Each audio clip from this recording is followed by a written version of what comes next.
the problem of illegal fishing was big. This posed two problems for Gabon because first of all, we don't have fish to feed local people, and secondly, the national economy is losing money. The law of the sea is the basis of doing everything. So we have domesticated this international agreement to national legal framework. For the fishery agency, now we are linked with the National Agency for Parks, and we are linked with the National Marine, and we are linked also with the Air Force of Gabon. We have started to go on the sea with what we have. It can be small boat, it can be bigger, maybe in the future, but we have now some plane, we can fly. So we are linking all those, let's say, tools to look at the sea, and what something happened, we go there and we tackle those people.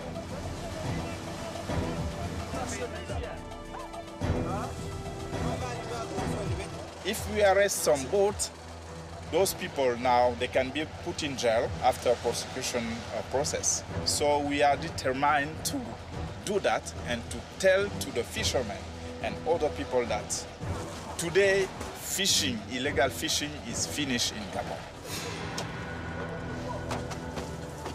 Regarding marine protected areas, Gabon set up at least 23% of the EEZ as a protected zone. We know in the EEZ to protect those zones because they are the zone who help us to sustain the fisheries, because those protected zones helps the natural resources to renew. We have set up what we call vessel monitoring system. And when we take records of this tracking system, if I can say, we can easily see how the routes of the fishing boat was on the shoreline, and now they are no more there. They go far away, and even for what we call petroleum excluding zone, you can see how they just follow that zone and not passing through that zone. So I think the success is here and we have results.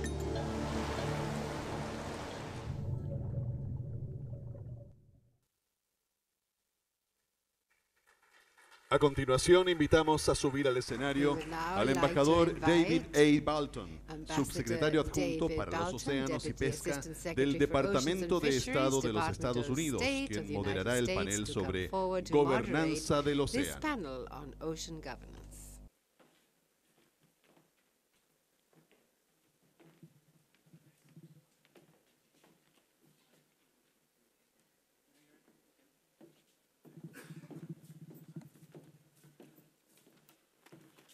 Ladies and gentlemen, friends and colleagues, we have come to the final panel of this fantastic conference. This panel will be a little different than the panels that have preceded it. It will focus on one particular international agreement, the 1995 UN Fish Stocks Agreement, the role it has played in governing our oceans and the role that it continues to play. I want to issue a special welcome to a large group of students from Universidad Católica here in Valparaiso. Welcome. I'll have something more to say to you in a moment. First, a word about me. I was a member of the United States delegation in the 1990s that negotiated this agreement. Yes, I did so as a child. And I had the honor to serve as president of the review conference for this agreement in 2006 and 2010. From these experiences, I can tell you, this is not the first moment in history when people realized that there were serious problems in governing the world's fisheries. A generation ago, the world was witnessing the depletion and even the collapse of some key fish stocks. Of particular concern then, and still today, are categories of stocks that exist both within 200 miles of shore within the exclusive economic zones and in areas beyond, in the high seas areas beyond. Two categories in particular of these stocks in English called straddling fish stocks and highly migratory fish stocks. To manage fisheries for these stocks successfully requires good science, clear rules based on that science, strong enforcement of those rules, and in particular, robust collaboration among governments, the fishing industry, civil society, other stakeholders. 20 years ago, the nations of the world gathered in New York, my hometown, and adopted a groundbreaking new international agreement, the 1995 UN Fish Stocks Agreement, sometimes called the New York Agreement. It has, in fact, changed the way fisheries are managed around the world, and in this sense, has changed governance of the world's ocean. Our distinguished panel will consider various aspects of the agreement and the role it is playing. Please allow me to introduce them to you now. Andrés Couve served not only as the head of the Chilean delegation to the conference that produced this agreement, he was also vice chair of that conference, representing all of Latin America and the Caribbean. Bill Mansfield was the first chairperson of the South Pacific Regional Fisheries Management Organization. He also chaired the international negotiations that led to its establishment. Gabriele Goettsche-Wanli is the director of the Division for Ocean Affairs and Law of the Sea at the Office of Legal Affairs of the United Nations. And finally, some of you may know, Professor Osvaldo Urrutia, director of the Law of the Sea Center, Faculty of Law, Universidad Católica de Valparaíso. He is also the vice chairman of the South Pacific Regional Fisheries Management Organization and an advisor to the Undersecretariat for Fisheries of the Government of Chile. Following the final presentation, there will be several announcements, but then it is my hope and expectation that there will be time left for questions and comments from the audience, particularly from any students who have them. And with that, I am pleased to call on the first speaker, Andrés Couve.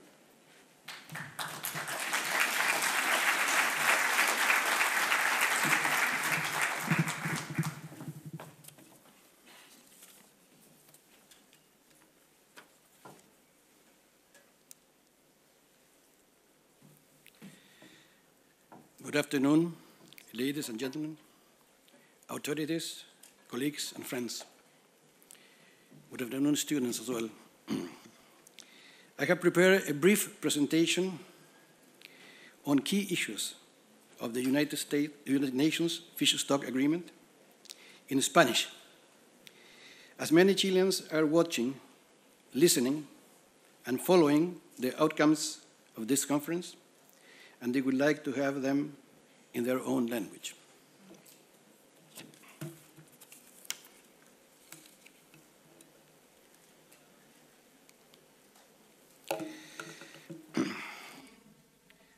Veamos cuál era el escenario. Let's see, what was the scenario in world fishing in the early 90s when the discussion began on the fish stock agreement? Three important factors. There were scarce provisions for the conservation and administration of straddling fish stocks, which at the same time were insufficient. The second factor, there was an increasing fishing activity and a deterioration of fish stocks with non-controlled illegal fishing. The third factor, many areas of conflict among coastal countries and distant water fishing nations. Which were and where were they, these conflicts? en al menos 10 lugares in del at mundo. least 10 places around the world. El más notable y sensible de The ellos most era remarkable and aquel del sensitive of bacalao these was for cod en el área de la NAFO, in the NAFO en el Grand area, Bank de Newfoundland, in the Canadá. Grand Bank of Seguido por el Newfoundland, Canada, followed by Jack mackerel just in front of the coast of Chile and Peru, the shrimp in the western South Atlantic, the cod and haddock in the Barents Sea near Russia, pollock y la polaca nuevamente. in front of Russian coast, and pollock once again in the donut hole in the Bering Sea. In addition, there were other conflicts in relation to orange ruffy in the Challenge Plateau, New Zealand, and other disputes in front of Mauritania, Namibia, and in the Mediterranean. ¿Cómo se originó entonces And so, la conferencia how did this conference come about that resulted in the so-called New York Agreement? luego de reuniones preliminares After preliminary meetings, durante la cumbre de during Río the 92, Rio Summit in '92 and the so-called Agenda 21, it was proposed to hold a special conference ¿Y cómo se desarrolló under la the conferencia? purview of the UN.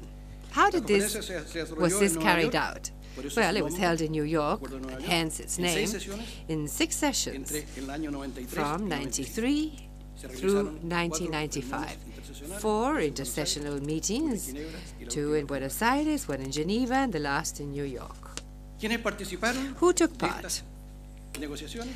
of these negotiations? Participaron Well, 115 115 states out of a total at the time of 185 UN member states. They held, 55 of these were constantly present, of which 21 actively took part during all discussions. The conference ended in August 95 with a framework agreement adopted by consensus and comprising 50 articles divided into 30 parts, 2 annexes, and 1 preamble. It came into effect in December 2001 with the deposit of the 30th ratification document. Today, the agreement has 83 member states, including Chile, whose ratification and signing of the decree authorizing this ratification after a majority approval in Congress. And so we would be soon number 83. Which were the main objections raised? Because I'm sure that you will wonder. Chile and other countries, after 20 years, they finally subscribed the agreement. If it was such a good agreement, why was it ratified so late? Well, there are many opinions, but I have one opinion in relation to this, 2 reasons. The first, that some provisions of the agreement that could be applicable to EEZs led to uncertainty and mistrust on account of a possible weakening of sovereign rights of coastal states. During the first conference to review the agreement in 2006, it was explicitly recorded that all provisions would be interpreted and applied within the context of Convemar and compatible with it, and no provision would be understood to the detriment of the rights, jurisdiction, and obligations of states.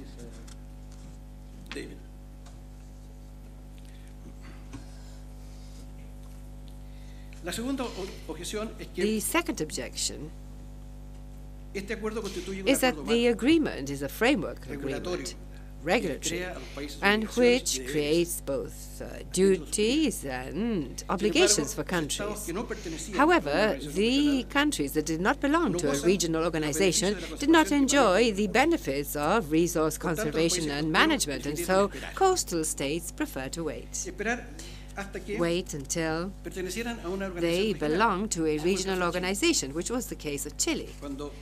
And so, when in 2006 the first objection was released because there was this very important statement made, so negotiations began with the South Pacific Regional Fisheries Agreement that same year and concluded in 2012. And so, since 2012, we have been intensely trying to get the New York Agreement to be ratified by Congress, which finally occurred, and the President announced this yesterday.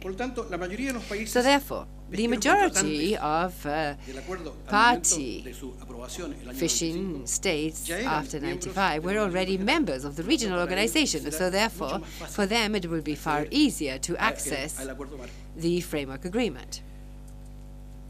Which were the 4 main achievements of this negotiation? There are many, but I have, on account of the time available, to sum this up in the 4 main achievements. First, the agreement introduces new technical concepts. 3 most importantly. The precautionary approach in fisheries management, the biological unit of the species throughout its distribution, and the biological points of reference or benchmarks for stock status. The second achievement is that the agreement regulates and strengthens regional organizations and agreements, awarding them specific tasks and responsibilities for the practical implementation of the conservation of species stocks. And, most importantly, it gives access to the countries party to the agreement to implement detentions, boarding, and ship inspections, and in very specific cases and restricted cases, authorizing the use of force according to Article 21 and 22. And this is important because it is not a matter of an agreement authorizing indiscriminate use of force. If that had been the case, that would not have been approved. But it is said that in what cases? For the defense of physical integrity of the inspectors at the time of the inspection, or the forced prevention of them from complying with their inspection duties. The 4th important achievement is access to ports. The port state may pass regulations banning the landing and transshipment of high seas catches that contravene conservation and management measures.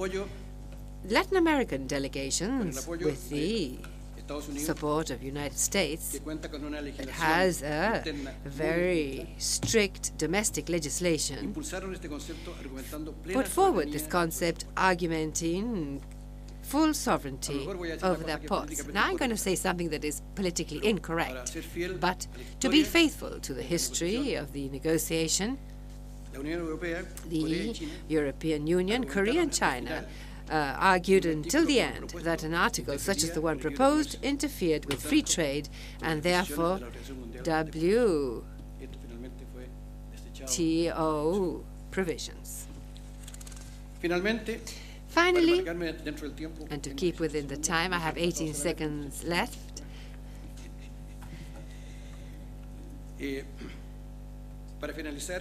To conclude, what is the relationship between the New York Agreement and illegal fishing? Essential. The New York Agreement is the international legal backing, most important legal backing, and indispensable for combating illegal fishing in high seas. This is an essential tool.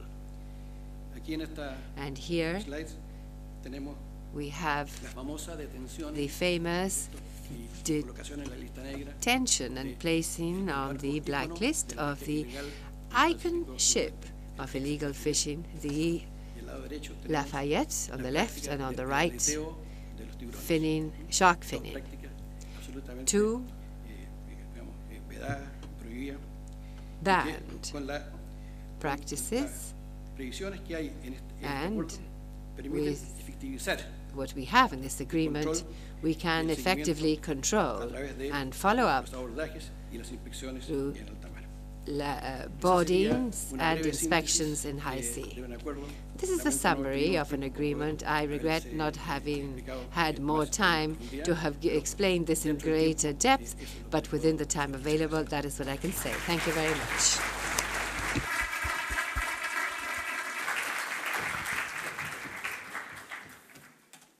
Thank you. I would like to acknowledge the presence in our audience of His Serene Royal Highness, Prince Albert of Monaco. Thank you, sir, for being here. Andrés, I have to tell you from my heart, it was a great moment for me yesterday morning to be here when the government of Chile, in front of all assembled here, took the steps toward ratification of this agreement. Congratulations to you. Our next speaker, Gabriele Goettsche-Wanli.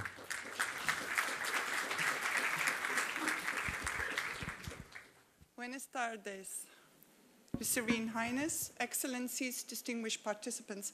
The division at the outset would like to join other speakers in thanking the government of Chile for hosting this excellent conference. And we would also like to congratulate Chile on the announcements it made, the commitments it made yesterday, and in particular, since this is relevant for this panel, the commitment to become a party to the UN Fish Stocks Agreement. And we certainly look forward to receiving the instrument of accession as soon as possible so that we can count it among the parties and we can make it 83 instead of 82. Clearly, this conference has provided an opportunity for further action for the benefit of the oceans. A number of important ocean-related events were also reached this year at the United Nations, milestones. 3 outcomes are particularly noteworthy. Already many speakers have referred to the 2030 Agenda for Sustainable Development, and in particular its Goal 14 on oceans. But there's also General Assembly Resolution 69-292 on the development of an international legally binding instrument under the United Nations Convention on the Law of the Sea, UNCLOS, on the conservation and sustainable use of marine biological diversity of areas beyond national jurisdiction. And thirdly, there's also the first global integrated marine assessment, to which we also refer to as the first World Ocean Assessment, which summary will be submitted for approval to the General Assembly later this year. All 3 outcomes point to the need for a paradigm shift in the way we manage human activities in the oceans. A sense of urgency is clearly conveyed in the World Ocean Assessment. It indicates that the world's ocean is facing major pressures simultaneously with such great impacts that the limits of its carrying capacity are being, or in some cases have been reached. Fortunately, we have a number of tools, including UNCLOS, available to address these major pressures. At the global policy level, the General Assembly, assisted by its dedicated Oceans and Law of the Sea processes, is well placed inter alia to facilitate a comprehensive, integrated, and intersectoral consideration of additional required actions to address cumulative pressures in accordance with the Convention. Sectoral and regional approaches aimed at addressing individual pressures complement this process. A powerful tool to address the overexploitation of high seas fishery resources, a persistent major pressure, is the United Nations Fish Stocks Agreement. This year marks the 20th anniversary of its opening for signature and presents an opportune moment for this conference to express support for the agreement. Over the past 20 years, the agreement has not only promoted effective conservation and management measures for straddling and highly migratory fish stocks, but has also increasingly been recognized as providing a valuable framework for the governance of high seas fisheries in general. One of its strengths is that its provisions are based on and reinforce UNCLOS. The agreement elaborates on the duty to cooperate in the Convention by introducing inter alia general principles for conservation and management, including the precautionary approach, and compliance and enforcement mechanisms, and also by recognizing the special requirements of developing states. In addition, the agreement identifies regional fisheries management organizations, RFMOs, as the primary mechanism through which states must cooperate in the implementation of its provisions. And I'm happy to say there's one representative of one RFMO represented in this conference that I'm aware of, and that is from ICAT, colleague. A further strength of the agreement is its review conference, convened under Article 36 of the agreement, supported by the informal consultations of states parties, which has, inter alia, served as a preparatory meeting for the conference.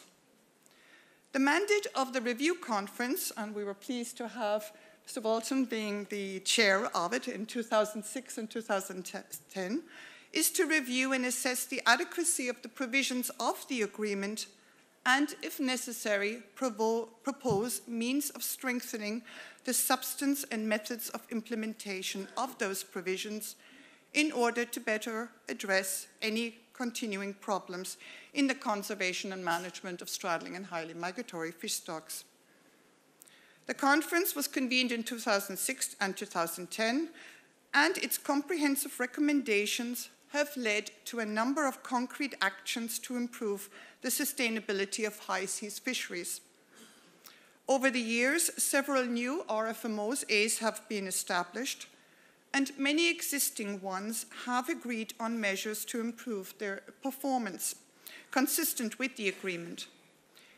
In addition, the agreement has provided a framework for the development of new instruments by the Food and Agricultural Organization of the United Nations, FAO, such as the Agreement on Port State Measures, and we've heard already quite a lot about that, and also the voluntary guidelines on flag state performance.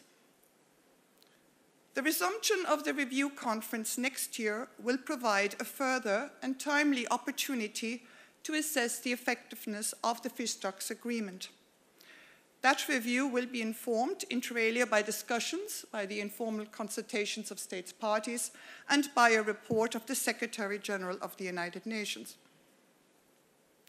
Many of the provisions of the agreement, as well as the recommendations adopted by its review conference, are also reflected in General Assembly resolutions on sustainable fisheries. States have inter alia been called upon by the Assembly to adopt the measures necessary to ensure the long-term conservation, management, and sustainable use of discrete high seas fish stocks in accordance with UNCLOS and consistent with the general principles in the agreement. In light of the agreement's crucial role for the governance of high seas fisheries, the current number of, well, it's 82, soon to be 83, states parties clearly insufficient and falls considerably short of the goal of universal participation set by the General Assembly. Some states, for example, are participating in the work of regional fisheries management organizations and arrangements, but are not yet party to the agreement. The General Assembly has called upon all states to become party to, and for states parties to effectively implement the agreement.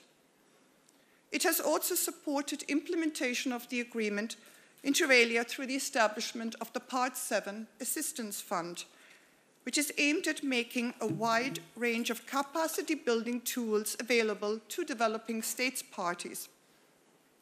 However, in spite of the fund's importance for achieving increased participation in and implementation of the agreement by developing states, it has not benefited from sustained financing. The Division therefore wishes to echo the calls made by the General Assembly for further contributions to the Assistance Fund and would welcome contributions and commitments in that regard from participants at this conference. More concerted efforts are also needed to promote a wider awareness and understanding of the agreement, a task that the Division is committed to facilitating by working together with FAO and RFMOs. As emphasized by the review conference, a continuing dialogue between states parties and non-parties is also necessary. To conclude, achieving universal participation in and effective implementation of the agreement is not only crucial to ensuring sustainable fisheries on the high seas, but is also central to realizing the broader aspirations of the international community, including the commitments made by states in the future we want, and most recently in the 2030 Agenda for Sustainable Development. I would like to highlight in particular in relation to Goal 14, the target of ending overfishing and illegal, unreported and unregulated fishing by 2020.